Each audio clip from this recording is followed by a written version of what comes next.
తెలంగాణ విలీన దినోత్సవం సందర్భంగా జాగృతి ఆఫీసులో జాతీయ జెండా ఆవిష్కరించారు కవిత. సెప్టెంబర్ 17 ఖచ్చితంగా తెలంగాణ విలీన దినోత్సవమే అన్నారు. తెలంగాణ చరిత్రని వక్రీకరిస్తూ ఫెడరల్ స్ఫూర్తికి విరుద్ధంగా బీజేపీ కేంద్రం వ్యవహరిస్తున్నాయన్నారు. మత విద్వేషాల్ని బీజేపీ రెచ్చగొడుతోందన్నారు కవిత. మోదీపై ప్రేమ లేకపోతే తెలంగాణ విలీనంపై దుష్ప్రచారం ఆపాలని కేంద్రానికి సీఎం రేవంత్ లేఖ రాయాలని ఆమె డిమాండ్ చేశారు. అఫీషియల్ గా ఒక రాష్ట్రంలోకి వచ్చి ఫెడరల్ స్ఫూర్తికి వ్యతిరేకంగా ఆ రాష్ట్ర చరిత్రను వక్రీకరించే విధంగా ఇక్కడికి వచ్చి తెలంగాణ విమోచన దినోత్సవం అని గత 3 సంవత్సరాలుగా మన తెలంగాణ ప్రజల మీద రుద్దేటటువంటి ప్రయత్నం చేస్తున్నారు. దాని మీద ఖచ్చితంగా మనం పోరాటం చేయాలి. ఆనాడు 2023లో కరెక్ట్ ఎలక్షన్ల ముందు సెప్టెంబర్లో వచ్చి ఈ సడన్ ప్రకటన చేసి వాళ్ళు తెలంగాణ విమోచన అనేటటువంటి ప్రయత్నం చేశారు. నేను ఇవాళ భారతీయ జనతా పార్టీని సూటిగా ప్రశ్నిస్తున్నా, మీరు ఇంకా ఎక్కడ రాష్ట్రాలలో ఇట్లాంటి కార్యక్రమాలు చేస్తున్నారు?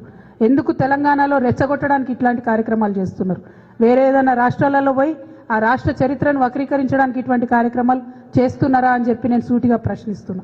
మరి 2 సంవత్సరాల నుంచి ఈ కార్యక్రమాలు జరుగుతుంటే కనీసం రాష్ట్ర ప్రభుత్వం ఒక లేఖ కూడా ఎందుకు రాయలేదని ఈ సందర్భంగా నేను ప్రశ్నిస్తున్నా. తెలంగాణ విమోచన దినోత్సవం అని చెప్పి కేంద్ర ప్రభుత్వం నుంచి చేస్తామని చెప్పి ఆనాడు కేసీఆర్ గారిని మన రాష్ట్ర ముఖ్యమంత్రిగా, మహారాష్ట్ర ముఖ్యమంత్రి గారిని, కర్ణాటక ముఖ్యమంత్రి గారిని అందరినీ కూడా ఆ కార్యక్రమానికి ఇన్వైట్ చేస్తే కేసీఆర్ గారు ప్రొటెస్ట్ చేసిండ్రు. ఇది కరెక్ట్ కాదు, మా చరిత్రను వక్రీకరించొద్దు, నేను ఈ కార్యక్రమానికి రాను, మీరు ఇట్లాంటి కార్యక్రమాలు మా రాష్ట్రంలో చేయొద్దు, ఇది ఫెడరల్ స్ఫూర్తికి వ్యతిరేకమని కేసీఆర్ గారు ఆనాడు వెళ్ళలేదు.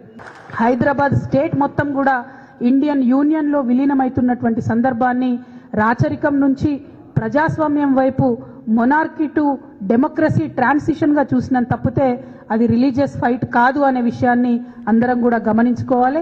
ఇవాళ రేవంత్ రెడ్డి గారి ప్రభుత్వాన్ని కూడా నేను సూటిగా ప్రశ్నిస్తా ఉన్నాను, మీరు ఈ అంశం మీద కేంద్ర ప్రభుత్వానికి లేఖ రాయండి, కొట్లాడండి. They have no right to come here